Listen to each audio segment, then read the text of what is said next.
দেখছেন সবার খবর, সবার নজর, বার্তা এক নজর।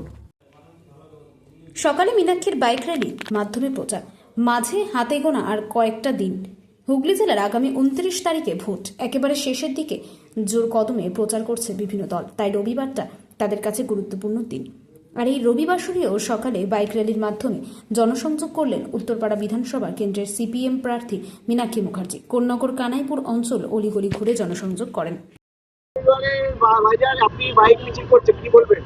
গোটা উত্তরপাড়ার সঙ্গে পশ্চিমবঙ্গকে বাঁচাতে কম বয়সী ছেলেমেয়েরা উত্তরপাড়ার মাটিতে নিজেদের ভবিষ্যৎকে বাঁচানোর জন্য প্রাণ শক্তিতে সাধারণ মানুষের কাছে পার্টির বার্তা, আমাদের বার্তা, বাংলাকে বাঁচানোর বার্তা বাইক মিছিলের মাধ্যমে তারা মানুষের কাছে নিয়ে যাচ্ছে। সেটা রবিবার হোক, সেটা শনিবার হোক, সেটা সোমবার হোক, তাই।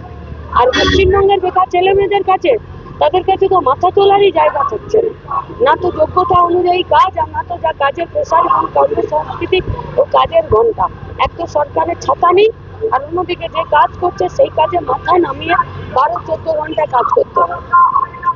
আজকে যে বাইক মিছিল করছেন, এর আগের দিন মিষ্টি খাইয়ে মিছিল করেছিলেন নববর্ষের দিন। আজকে বাইক মিছিল, অনেক নতুন নতুন মুখ দেখা যাচ্ছে, কি বলবেন? গোটা পশ্চিমবঙ্গের মানুষের সঙ্গে উত্তরপাড়ার মানুষের কাছে আমাদের আবেদন, পয়লা বৈশাখে যদি মিষ্টি খেয়েছেন, তাহলে আজকে এই কম বয়সী ছেলে মেয়েদেরকে, ছাত্র যুবকদেরকে দেখুন। এরাই ভবিষ্যতের পশ্চিমবঙ্গ, এরাই বর্তমান পশ্চিমবঙ্গ, এরাই পশ্চিমবঙ্গকে বাঁচানোর জন্য, ভবিষ্যৎ প্রজন্মকে বাঁচানোর জন্য লড়াই করবে, কাজ করবে, খাটবে, সরকারকে পরিচালনা করবে।